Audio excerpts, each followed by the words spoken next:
Greetings, friends. It's been a little over a week now that most of us have been staying home and socially distant, and it's starting to get real for a lot of us. We hope that these little touches every morning are helping to keep us connected spiritually while we're apart physically. Our whole story reading today, I want you to grab your Bibles if you can, centers on Luke chapter 16. And I'd like to call your attention to the last few verses of this chapter. There's a very familiar parable there that Jesus is forever entitled, The Rich Man and Lazarus. The traditional view is that this is a story about a rich man that's so caught up in his own lavish lifestyle that he never even notices the poor guy right on his own doorstep. Death comes to both of them, and then their fortunes are suddenly and drastically reversed. Is this a story about making the wrong choice between God and money? Well, maybe that's what it's about, and if it is, that's a good point. Is this a story about justice achieved in heaven that could never have been achieved on earth? Perhaps that might be a good point as well. Is this a story about the dangers of being rich? Because if that's the case, a lot of us listening to this message this morning, we're in some serious trouble. But you know, Jesus doesn't hate the wealthy and love only the poor. Otherwise, Zacchaeus, that little man, would have never had a chance. So what is the point of this story then?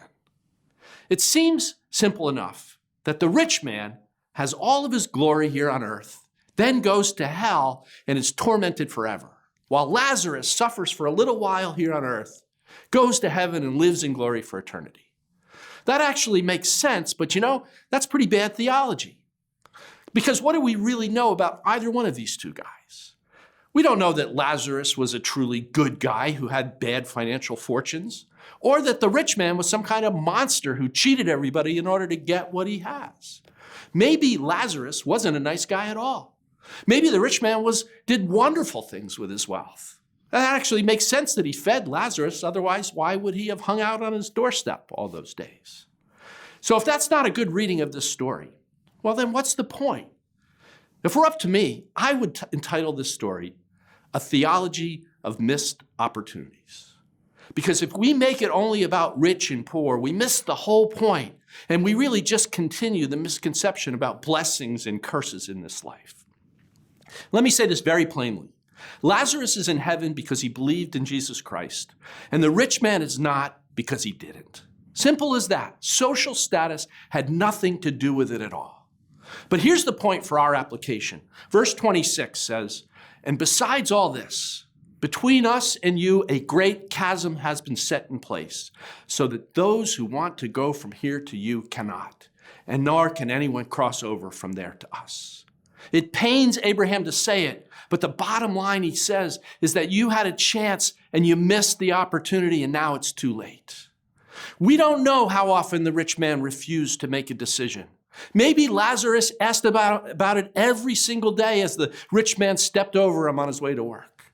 We don't know if he objected strenuously to the gospel or he simply ignored it. But either way, he didn't make a decision, and now a chasm has been fixed that no one can ever cross. The rich man pleads for relief. None is coming. And then he pleads on behalf of his family that they might hear this news and make a different decision. Abraham says so plainly, they have the law, they have the prophets, let them listen to them. But no, the rich man says, they won't listen. But if someone comes back from the dead, then they will listen. But Abraham says if they don't listen to Moses and the prophets, they will not be convinced, even if someone comes back from the dead. Really? Well, we have someone who has come back from the dead to tell us the truth. Jesus tells us the truth. And during this time, I encourage you to find ways to reach others who don't know the gospel so that such a chasm is not fixed between them and you for eternity. Don't miss this opportunity. There is a window that is wide open right now, perhaps like it's never been before. I'm going to ask you today, whom will you share the gospel with this day? Have a great day, Trinity Church. Have a great day, friends, wherever you're joining us from. Go share the gospel and enjoy this moment of opportunity that God has given us. God bless you.